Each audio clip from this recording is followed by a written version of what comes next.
Si aujourd'hui l'Église de France a encore beaucoup de vitalité, les JMJ de Paris y sont pour quelque chose. Il y a toute une génération de personnes engagées dans l'Église, engagées dans leur paroisse, engagées dans des mouvements, qui ont pris leur élan et sont entrés dans l'action à ce moment-là des JMJ.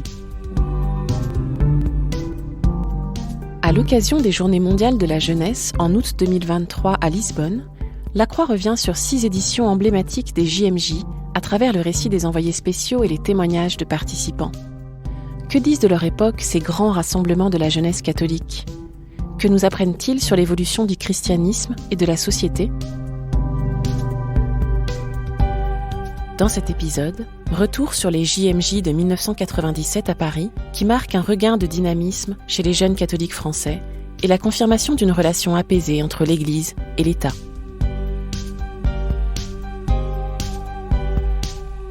Vous écoutez le podcast Place des religions. Je m'appelle Guillaume Goubert et en 1997, je commençais ma mission comme correspondant de La Croix à Rome, poursuivre les activités du Vatican. Et mon premier job a été de revenir à Paris pour les Journées mondiales de la jeunesse de Paris. Alors, les Journées mondiales de la jeunesse de Paris se sont tenues en 1997, du 19 au 24 août. Elles étaient présidées par le pape Jean-Paul II et organisées par l'Église de France et plus particulièrement l'archevêque de Paris, le cardinal Jean-Marie Lustiger, et un autre évêque qui était l'évêque aux armées, monseigneur Michel Dubost. Alors, la ville de Paris a été choisie par la volonté personnelle très forte du cardinal Lustiger, qui souhaitait beaucoup prendre ce risque d'organiser ce grand rassemblement international avec des personnes venues d'un peu partout, principalement d'Europe, mais même le reste du monde. Il a voulu cet événement en pariant que ce serait vivifiant pour l'Église de France que d'accueillir la jeunesse du monde et le pape. Le contexte, il est marqué, je dirais, par deux choses. Le fait que le pape était déjà venu en France l'année précédente pour un voyage qu'on a retenu comme celui de la commémoration du baptême de Clovis, sous-entendu du baptême de la France, donc qui avait été un voyage qui avait suscité pas mal de critiques de la part des milieux très laïques. Donc le pape revenait quelques mois après, en réalité. Et la deuxième chose, c'était dans un contexte de cohabitation, puisque cette année-là, la gauche dite plurielle avait remporté les élections législatives et donc le Premier ministre était Lionel Jospin, tandis que le président de la République était Jacques Chirac. Donc un contexte de cohabitation qui aurait pu poser problème mais qui n'en a pas posé. En fait, Jacques Chirac a accueilli le pape et le Premier ministre Lionel Jospin était à l'aéroport à Orly quand le pape est reparti pour faire le discours d'au revoir et de remerciement. C'était très républicain et il n'y a pas eu du tout de problème de ce côté-là. Les enjeux de ces JMJ pour le pape, il n'y en avait pas particulièrement, je pense. Les Journées mondiales de la jeunesse, c'est lui et son équipe à Rome qui les ont, entre guillemets, inventées en 1984. Paris s'inscrivait dans une succession. Ce qu'on peut dire, c'est que la précédente JMJ à Manille, en 95, donc, avait été un succès très particulier, puisqu'il y avait eu un rassemblement de 5 millions de personnes, qui est quelque chose d'inouï, même à l'échelle mondiale.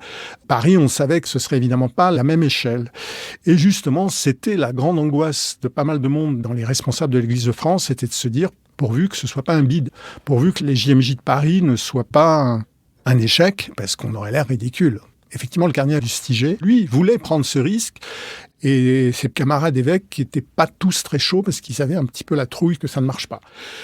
Pour ce qui est de l'État, il n'y avait pas d'enjeu particulier. C'était une période plutôt calme parce que le voyage de l'année précédente s'était déroulé dans une certaine tension entre religion et laïcité, mais ça s'était très bien terminé. Le discours d'adieu du pape en repartant de Reims avait été une très très belle réflexion autour du thème liberté, égalité, fraternité, une sorte de salut à la République française.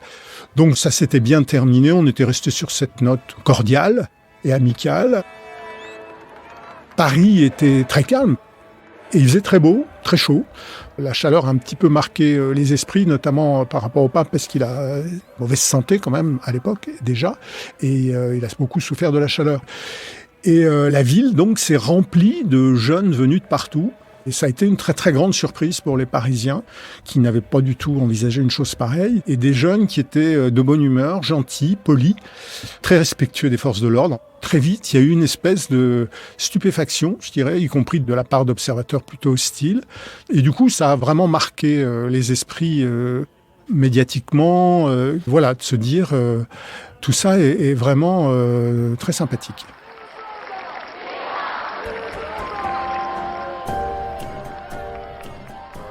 Sébastien Rumford a participé au JMJ de Paris. Il avait alors 26 ans. On voyait cette foule de jeunes dans les rues avec une ambiance extrêmement festive. Dans le centre de Paris, le soir, beaucoup de jeunes d'étrangers qui étaient là. Donc forcément, ça apportait beaucoup de gaieté, beaucoup de jeunesse.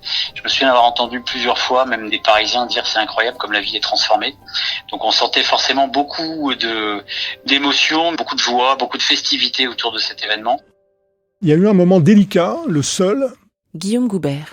Le pape Jean-Paul II a souhaité se rendre sur la tombe de son ami, le professeur Jérôme Lejeune, qui a été un grand militant anti-avortement. Ce moment-là a suscité des critiques.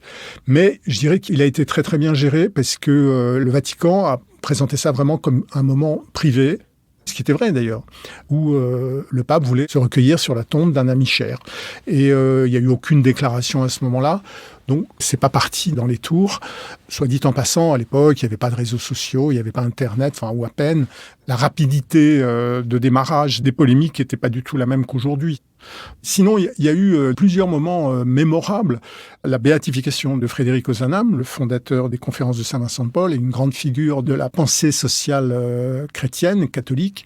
Et le voyage a commencé par une étape au Trocadéro, où le pape a rencontré Geneviève de Gaulle-Otonios pour un hommage au père Wresinski, et le fondateur d'ATD Quart-Monde. Donc c'était la question de la pauvreté et de l'exclusion.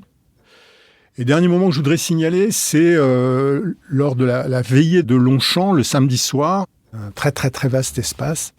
La date était celle anniversaire du massacre de la Saint-Barthélemy. Et le pape a tenu des propos sur la mémoire de cet événement et la nécessité de demander pardon. Quelque chose qui a pas mal marqué les relations aussi entre catholiques et protestants en France. La cérémonie d'ouverture au Champ de Mars avec le pape, qui était la première rencontre entre le pape et les jeunes, et la foule des jeunes. Il y en a eu 3 au total, mais celle-là était la première.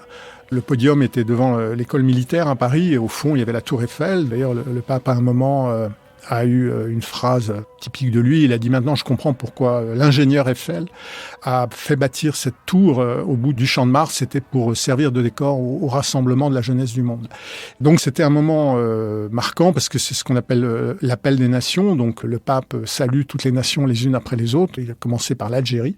Et donc, chaque délégation essaie de faire un petit peu plus de bruit que la précédente. Et c'est là où on se rend compte, effectivement, quels sont les gros contingents, notamment les Italiens, les Espagnols, les Polonais et les Français. Il y a eu un moment qu'on a un petit peu oublié, mais qui était quand même joli, c'était tous les participants se sont mis autour de Paris en se tenant la main. La chaîne de la fraternité. Il y a eu cette gigantesque chaîne humaine qui a été faite sur le boulevard des Maréchaux à Paris. Sébastien Rumford. Et ça, c'était extraordinaire. Tous ces jeunes, les uns avec les autres, pour justement former cette gigantesque chaîne. C'était exceptionnel. Il y a eu toute une convergence pendant 1 heure de groupes qui devaient arriver sur des endroits bien distincts. Il fallait s'étaler, la circulation avait été arrêtée. Enfin, il y avait cette volonté à midi d'avoir justement une chaîne qui soit formée. C'était le symbole de l'unité, c'était le symbole de toute cette jeunesse. C'est pas le moment qui a été sans doute le plus marquant, mais en tout cas, c'est celui qui était, de par son ampleur, peut-être le plus compliqué à organiser sur l'événement, mais qui a beaucoup mobilisé et qui a créé une belle symbolique autour de Paris. Vous écoutez Place des religions, un podcast du quotidien La Croix. Jean-Paul II et les jeunes, c'est une grande histoire. Guillaume Goubert. À cause de ces JMJ, et d'une certaine façon d'ailleurs, les JMJ de Paris étaient une sorte de retour aux sources, parce que faut savoir qu'en 1980, c'est-à-dire 2 ans après l'élection de Jean-Paul II, le premier voyage en France de Jean-Paul II, qui globalement ne s'était pas très bien passé, sauf une chose, il y avait eu une rencontre entre le pape et les jeunes au Parc des Princes. Et ça avait été un moment très réussi. Et on raconte qu'ensuite, quand le pape était informé du contenu, du programme des voyages qu'il faisait par son équipe, il disait toujours « Est-ce qu'il y aura un Parc des Princes ?» C'est-à-dire l'idée « Est-ce que je vais aller rencontrer des jeunes ?» Et il est possible que l'idée des JMJ lui soit venue un petit peu de là. Donc les rencontres entre ce pape-là et les jeunes, c'est vraiment une histoire très très particulière. Je sais que ce propos peut choquer, mais vraiment c'était un pape rockstar. Il avait un sens de la scène vraiment extraordinaire, même très vieux, même impotent, obligé de circuler en fauteuil roulant, etc. Il avait encore, tout à fait à la fin de sa vie, une capacité à établir le contact avec la foule, et spécialement avec les jeunes, qui était extrêmement fort. En même temps, le message des JMJ de Paris vis-à-vis des jeunes n'était pas très différent des discours qui tenaient régulièrement aux jeunes dans beaucoup de circonstances. Et il y avait toujours cette idée que les jeunes doivent vivre en chrétien au milieu de leurs frères, c'est-à-dire engagez-vous dans l'Église, mais engagez-vous aussi dans la cité, témoignez de ce qui vous habite vis-à-vis des personnes que vous rencontrez, des gens de votre âge et les autres, et leur dire « allez en avant ». D'ailleurs, c'était vraiment la fin de l'homélie de Longchamp le dimanche, où il leur a dit « chers jeunes, votre chemin ne s'arrête pas ici, le temps ne s'arrête pas aujourd'hui, partez sur les routes du monde, sur les routes de l'humanité ». Et voilà, c'était ça le cœur du message de Jean-Paul II vis-à-vis des jeunes, c'était réjouissons-nous, faisons la fête, mais tout ça, c'est pas juste pour le plaisir d'être ensemble, c'est pour que vous vous mettiez en marche dans votre vie et dans la société. Aujourd'hui, jeunes de tout le continent, vous reconnaissez le Christ qui nous unit dans un joyeux échange et dans une forte solidarité, et vous marchez ensemble vers le bonheur qu'il nous offre. Alors oui, la peur du bide était très grande, à tel point qu'il y a un moment, dont je me souviens très bien, où, du côté des responsables de la conférence d'évêques, on avait une hantise, c'était qu'il y ait plus de jeunes Italiens que de jeunes Français au JMJ, ce qui aurait été la honte.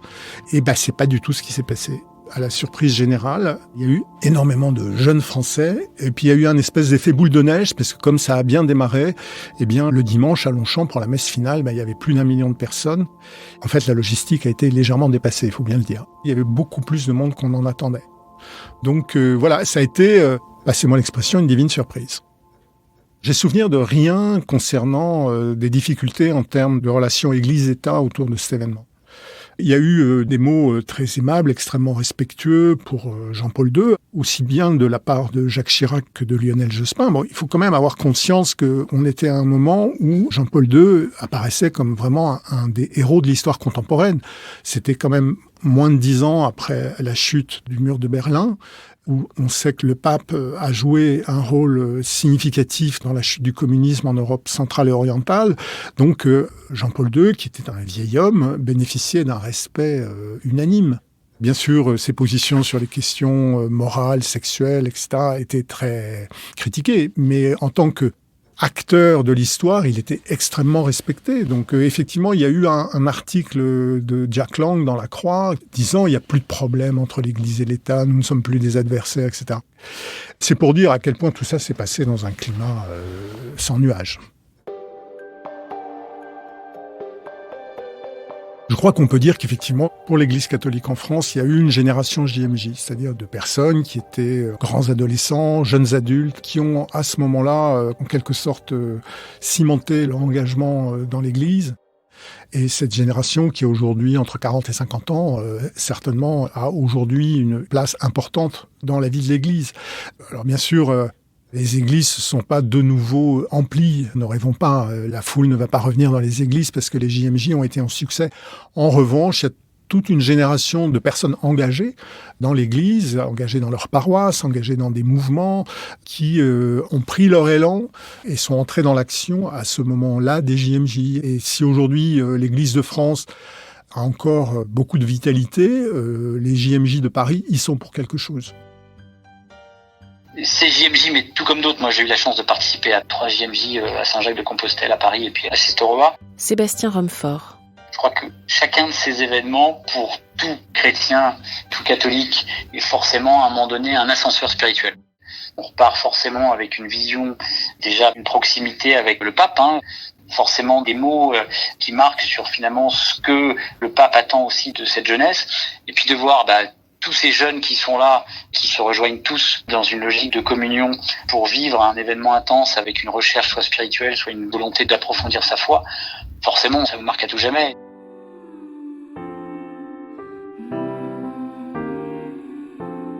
Il y a un point qui est pas négligeable, c'est que jusqu'alors, les Français allant au JMJ, c'était beaucoup les nouvelles communautés, les charismatiques. Guillaume Goubert. Et en fait, là, en 97, comme ça se passait à Paris, comme ça se passait en France, il a fallu que tout le monde s'y mette. Et du coup, ça a amené des mouvements et des groupes qui, d'habitude, ne se rencontraient pas, ne se fréquentaient pas, voire se méfiaient les uns des autres, à faire connaissance et à créer une sorte de, un peu plus qu'une cohabitation, une capacité à travailler ensemble qui n'existait pas auparavant. Bon, c'est pas toujours facile, encore aujourd'hui, faut pas non plus peindre la réalité en rose, mais ça a quand même décoincé un certain nombre de relations. Une autre spécificité de ces JMJ, de par la volonté du cardinal Lustiger et un peu contre l'avis du Vatican, c'était qu'il y ait une dimension liturgique très forte. Et notamment la veillée du samedi soir, qui normalement, dans les JMJ précédentes, était plutôt une méga teuf. Bien sûr, avec un contenu spirituel, mais je veux dire, il s'agissait de chanter, des jeunes qui témoignaient, etc. Là, le cardinal Lustiger a voulu que ce soit une liturgie baptismale, où un certain nombre de jeunes ont reçu le baptême. Et ça a été un moment assez magnifique, du point de vue liturgique, avec une grande cuve baptismale qui était splendide. Et finalement, tout le monde a trouvé que c'était un très très beau moment. Le moment de ces JMJ qui m'a le plus marqué, c'était pas à Paris, c'était un an après. Il faut savoir qu'il y a une tradition pour les JMJ, c'est qu'il y a une croix des JMJ qui passe, un peu comme la flamme olympique, de site en site. Et donc, cette croix, elle était présente au JMJ de Paris. Une croix très très simple, en bois, qui doit faire à peu près 2 mètres de haut, avec une petite plaque dessus, mais rien d'autre. Et cette croix, un an après, les jeunes de Paris devaient la transmettre aux jeunes de Rome. Les JMJ suivantes étaient à Rome pour le jubilé de l'an 2000. Et donc, j'ai eu le privilège d'être au milieu des jeunes Français qui, sur la place Saint-Pierre, le jour de la fête des Rameaux, qui est une des plus belles liturgies vaticanes, il y avait les 2 délégations. D'un côté du parvis, il y avait les Français, de l'autre côté, il y avait les jeunes Romains. Et les uns sont allés vers les autres. Et les jeunes Parisiens ont passé la croix aux jeunes Romains sous les yeux du pape, qui était assis un petit peu plus haut. Il y avait le cardinal Lustiger qui était là, qui pleurait toutes les larmes de son corps. J'ai trouvé très beau cette image de transmission d'une histoire qui continuait. Voilà, il y avait eu un truc formidable à Paris, mais il y aura encore d'autres trucs formidables ailleurs. Et aussi cette idée que la liturgie avait cette capacité incroyable de visualiser des choses, de visualiser des symboles. Et donc ces 2 groupes marchant sur le parvis l'un vers l'autre, c'était vraiment magnifique et tout le monde comprenait ce que ça voulait dire, quoi. Et moi aussi, j'étais très ému.